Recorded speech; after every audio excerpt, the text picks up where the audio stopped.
मैंने कहा संत सम्राट गुरुवर कबीर अमर हो गए, बाबा में ही अमर हो गए, तुलसी साहब अमर हो गए,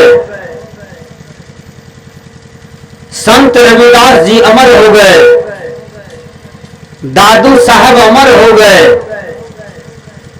मां सबई अमर हो गई, सीता मां अमर हो गई, सती अनुसुईया अमर हो गई। क्यों अमर हुए? क्योंकि ये जीना जानते थे।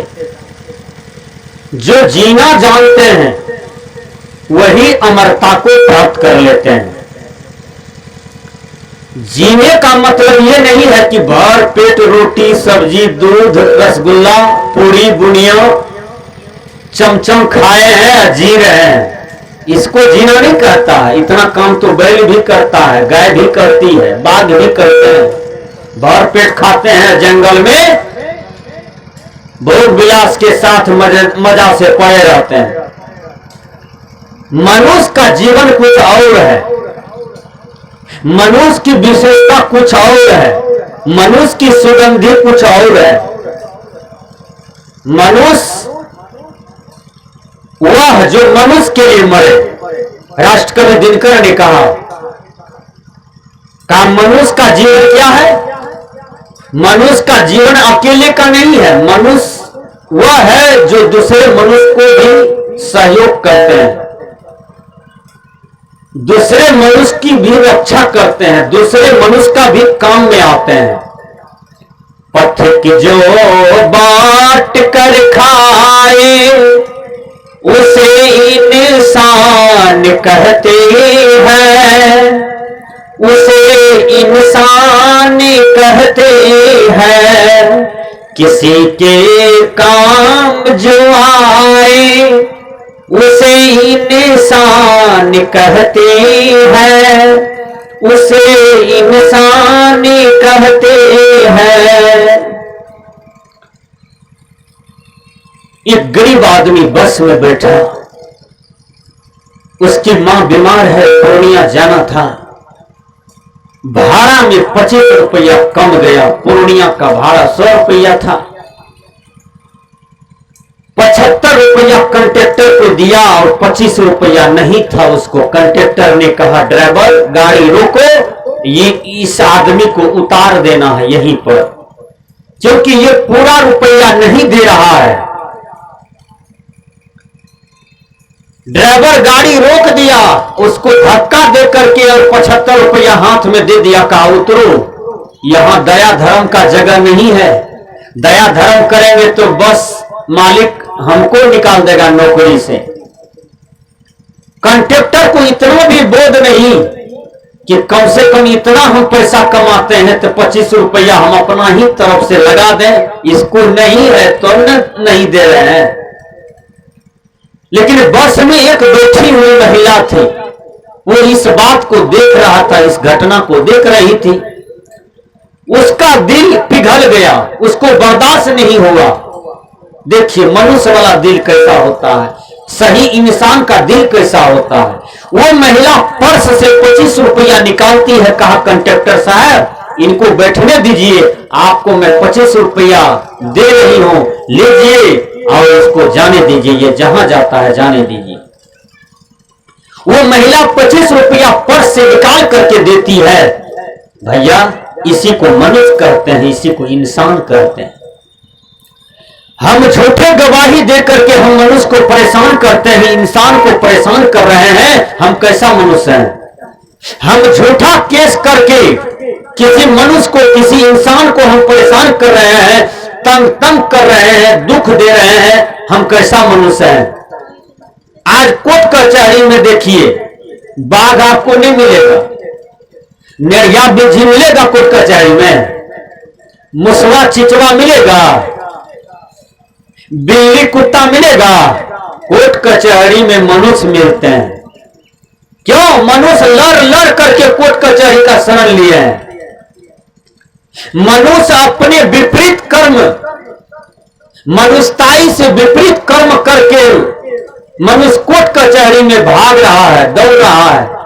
लेकिन परिणाम क्या होता है? एक बीत का सदा कागज का जीत, एक बीत का सदा कागज में हार, यही रहता है परिणाम में, और कुछ नहीं मिलेगा। इस बीच में या पेरा पेरा करके मरिएगा। इसलिए जीना जानिए, संसार में किसी से झगड़िए नहीं। कोई झगड़ा भी करना चाहता है तो ये गिलास दूध पिला दीजिए उसको, एक बाटी उसको पानी पिला दीजिए, नींबू दे करके, चीनी मिला करके। भैया तुम ही बड़े हो और हम तुमसे छोटे हैं।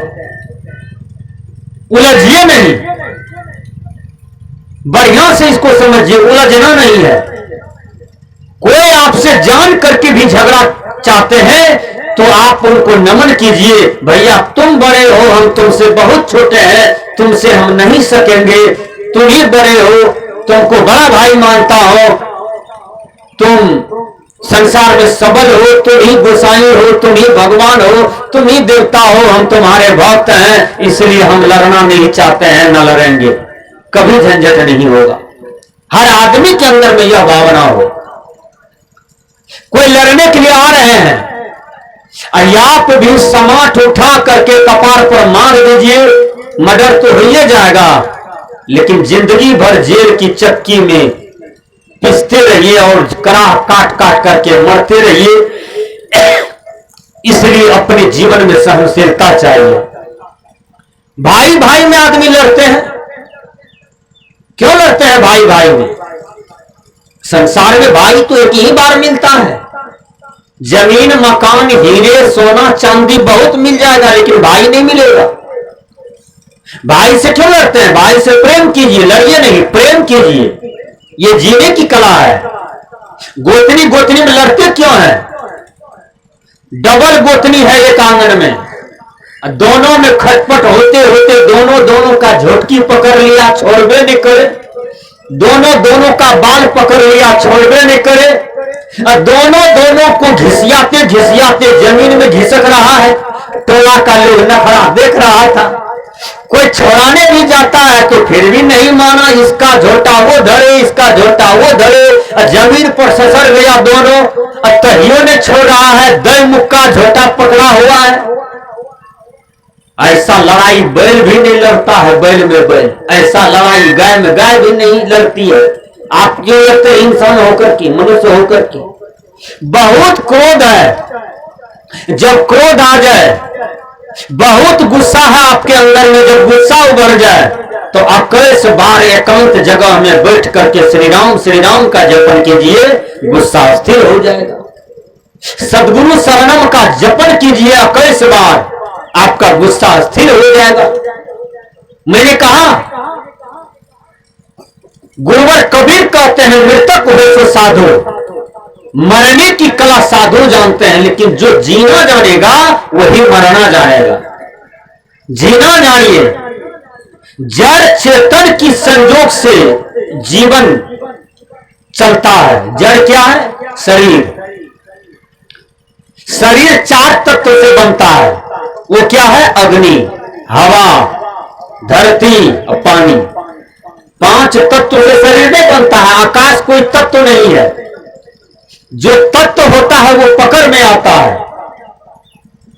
वायु को पकड़ सकते हैं, धरती को पकड़ सकते हैं, अग्नि को पकड़ सकते हैं, पानी को पकड़ सकते हैं, लेकिन आकाश को कोई पकड़ के दिखाइए, ये तो शून्य है।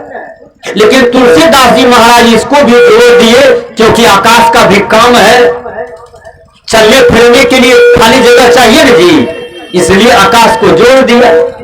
4 तत्व से शरीर बना है। ये शरीर में रहने वाला कौन है? तो आप हैं, जिसको चेतन कहा जाता है, जिसको आत्मा कहा जाता है, जिसको जीव कहा जाता है। जड़ चेतन की मेल से जीवन चल रहा है। जड़ में गड़बड़ियां हो गई तो चेतन स्वतः निकल जाता है। गड़बड़ियां का मतलब बीमारी आ गई, उम्र आ गया, कोई इंद्रियां काम नहीं कर रहा है, आंख में मोतियाबिंद आ गई, कान बहरा हो गया, केस बोतला की रंग में आ गया, चमड़ी झुर्री पड़ गया, हाथ कांप रहा है, पैर उठ नहीं रहा है, गिरा पर बात पकड़ लिया, सटिका धर लिया, तो आत्मा को कष्ट होता है, या आत्मा इस चोला को त्याग कर देता है। भगवान कृष्ण ने कहा, कि आत्मा जब चोला का त्याग करता है तो ये आत्मा कहां जाती है। भगवान कृष्ण कहते हैं गीता में, हे अर्जुन, बसांसी जिनानि यथा विहाय नवानि गृह्णाति नरो प्राणी तथा शरीराणि विहाय जिन्नान्यानि संयाति नवानि देहि। हे अर्जुन, जैसे मनुष्य पुराने कपड़ों को छोड़ करके नवीन कपड़ा पूर्णिया बाजार से खरीद करके लाते हैं और पुराने कपड़े को खोल करके रख देते हैं और नया कपड़ा को पहनते हैं तो मन गदगद हो जाता है। जिस दिन आप साया साड़ी ब्लाउज नया पहनते हैं तो मन चकाचक लगता है ना, सही बात है। आप जीन्स और पैंट पहनते हैं, शर्ट पहनते हैं तो आपका भी मन चकाचक होता है ना। हम लोगों को भी कोई नया कपड़ा, धोती, गमछा, कुर्ता, गंजी पहनाता है तो मन चकाचक लगता है। देखिए, नया कपड़ा पहने हैं तो मन चकाचक लगता है, अच्छा लगता है। उसी प्रकार नया कपड़ा पहनने में मन चकाचक होता है, उसी प्रकार नया शरीर को धारण करने में आत्मा बड़ी खुशहाल होता है। इसलिए इसमें कोई क्षोभ नहीं हो, कोई गलानी नहीं हो, कोई पछतावा नहीं हो कि हमारा दुनिया छूट रहा है, हमारा शरीर छूट रहा है, हमारा गांव रसदमपुर है ये छूट रहा है। इसमें कोई हर्ष न हो, न कोई शोक हो, न कोई विषाद हो। छूट रहा है, शरीर मिला था छूट रहा है, गांव मिला था छूट रहा है, बाजार मिला है छूट रहा है, भारत जैसे देश में जन्म लिए थे छूट रहा है। मेहमान लोग आते हैं फिर छोड़ करके चले जाते हैं सबको, जहां से आते हैं वहीं चले जाते हैं, सही बात ना है। इसमें हर्ष शोक क्या है, न हर्ष हो न विषाद हो। इसलिए दिनकर जी कहते हैं, त्रिपाठी जी कहते हैं, निर्भय स्वागत करो मृत्यु का, मृत्यु एक है विश्राम स्थल, जीव जहां से चलता है फिर नवजीवन संबल। मृत्यु एक सरिता है जिसमें श्रम से कातर जीव नहाकर फिर नूतन धारण करता है काया रूपी वस्त्र बहाकर। फिर नया जीवन की तैयारी आप कर रहे हैं। इसलिए मौत से कभी मत घर बनाइए, मौत से कभी डरिए नहीं, एकदम स्वीकार कीजिए। जैसे कोई निमंत्रण पत्र लेके आते हैं कि आपको भोज खाना है फलमा बाबू के यहाँ, तो निमंत्रण आप हाथ में लेके स्वीकार करते हैं ना, उसी प्रकार मृत्यु का निमंत्रण क्या है। जब शरीर कोई काम का नहीं रहे तो समझिए अब मृत्यु आएगी, तो हंसते हंसते स्वीकार कर लेना है। अरे डरते कौन है जो कुकर्मी है, जीवन भर चोरी किया है, छल किया है, प्रपंच किया है, झूठ वाला काम किया है, कपट वाला काम किया है, बेविचार वाला काम किया है, वो डरते हैं क्योंकि उसको संसार में बहुत आसक्ति है, बहुत मोह है, बहुत प्रपंच है, जो वह प्रपंच उसको दुख दे रहा है। इसलिए गुरुवर कबीर कहते हैं, मृतक हो सो साधु, मरने की कला साधु जानते हैं। एक बार गाय घाट नेपाल में एक महात्मा जी हुए, वो महात्मा जी ने कहा आज हम शाम 8 बजे शरीर को त्याग कर देंगे। जितने भी आश्रम में साधु ब्रह्मचारी थे सबको बोले बीजक पाठ करो। जब शाम हो गया कहा बीजक पाठ करो, बीजक पाठ करते गया, कहा 8 बजे हम चोला का त्याग कर देंगे। बीजक पाठ में महात्मा जी भी बैठे थे। बीजक पाठ में एक चैप्टर आता है कबीर साहब का, हद चले सो मानवा बेहद चले सो साधु, हद बेहद दो तजे। तो साथे साथ महात्मा जी भी बोल रहे थे हद बेहद दो तजे। तजे शब्द जो बोले उसी समय उसको हिचकी आई और शरीर त्याग कर दिए। विचार कीजिए वो कितना पूर्ण महात्मा थे। हद बेहद दो तजे, शरीर त्याग दिया। तजे का जब शब्द आया तो शरीर त्याग दिए। कितना पूर्ण महात्मा थे। इसलिए मैं कहता हूं कि मरने की कला साधु जानते हैं, महात्मा जानते हैं, गुरु जानते हैं, उसको मृत्यु से कोई भय नहीं है, क्योंकि उसने उतनी साधना किया है, उतना ध्यान किया है, उतना अपने जीवन को संयम में लाया है, स्वच्छ में लाया है। इसलिए मृत्यु को उन्होंने हंसते हंसते स्वीकार कर लिया और मृत्यु का तिथि भी बता दिए। हम सोचते हैं कि हम तो जीवन जी रहे हैं, इसको जीना नहीं कहता है। मां की कोख से जन्म लिए, पढ़े लिखे, फिर शादी विवाह किए, फिर बूढ़ा बूढ़ी होकर के मर गए, इसको केवल जीवन नहीं कहता है। ये हुआ पशुवत जीवन। मनुष्य वाला जीवन है जो मनुष्य दूसरे मनुष्य को काम में आता हो, उसको मनुष्य कहा जाता है। एक इंसान दूसरे इंसान का काम में आता हो, उसी को इंसान कहते हैं। आपका पड़ोसिया रो रहा है, आप पूछिए क्यों रो रहे हैं, क्या दुख है? वो कहते हैं हमको दवाई चाहिए, पैसा नहीं है, रोग है शरीर में। कहीं आपके पास पैसा है तो उनको दीजिए। किसी का बेटे का ब्याह है, 5 लाख खर्चा होगा, आपका पैसा धन सर रहा है, किसी की बेटी को उद्धार कर दीजिएगा तो आपका नाम इतिहास में चढ़ में जाएगा। रजदमपुर के लोग आपके स्मारक पर फूल न चढ़ाएंगे कि फलाना आदमी 10 ठो बेटी का उद्धार किया अपना कमा करके, अपना पैसा से। यह कर्म आपको इतिहास में ले जा करके रखेंगे, आपका नाम जिंदा हो जाएगा। 10 एकड़ जमीन है, 2 कट्ठा सत्संग भवन में दान कर दिए, कबीर आश्रम के लिए दान कर दिए, आपका नाम इतिहास में रहेगा। जीवन में कभी विश्व कल्याण के लिए, जन कल्याण के लिए कोई बढ़िया काम नहीं किए, मर गए। देखते हैं कोई किसी को यादव करता है, 13 दिन तक पूरी दुनिया खूब मजे बैठ बैठ के खाता है, 14 दिन के बाद उसका नाम लेने वाला भी कोई नहीं रहता है, कोई नहीं रहता है। एक के बार 5-6 आदमी परिवार में जो है वो बरसी आएगा साल भर में, उसमें याद करेगा, अब फिर भूल जाएगा तो कहियो कोनो चर्चा नहीं होगा उसका। लेकिन याद कीजिए, बाबा मिही का चर्चा घर घर में हो रहा है, संत सम्राट गुरुवर कबीर का चर्चा पूरा विश्व में हो रहा है, स्वामी विवेकानंद की चर्चा समूचे भारत देश विदेश में हो रहा है। न्यूटन, कैस्टन, प्लेटो, सोक्रेटिस, जीसस, इनका नाम आज विज्ञान जगत में है, समूचा वर्ल्ड में जान रहे हैं। इन्होंने अपने लिए जीवन नहीं जिया, इन्होंने मानवता के लिए जीवन जिया, समूचा मानवता के लिए अपने जीवन को लगा दिया जन कल्याण में, जन सेवा में। इन्होंने निरीक्षण परीक्षण करके मनुष्य को जीने के लिए भौतिक साधने दिया। आज जहाज किसने बनाया? ब्रह्मा जी बनाए हैं। जहाज किसने बनाया? ब्रह्मा जी की, विष्णु जी की, शंकर जी। अरे जहाज किसने बनाया? मनुष्य बनाया। फैक्ट्री जो इतना बड़ा बड़ा है किसने बनाया? मनुष्य बनाया। कल कारखाने किसने बनाया? मनुष्य बनाया। वेद किसने बनाया? मनुष्य बनाया।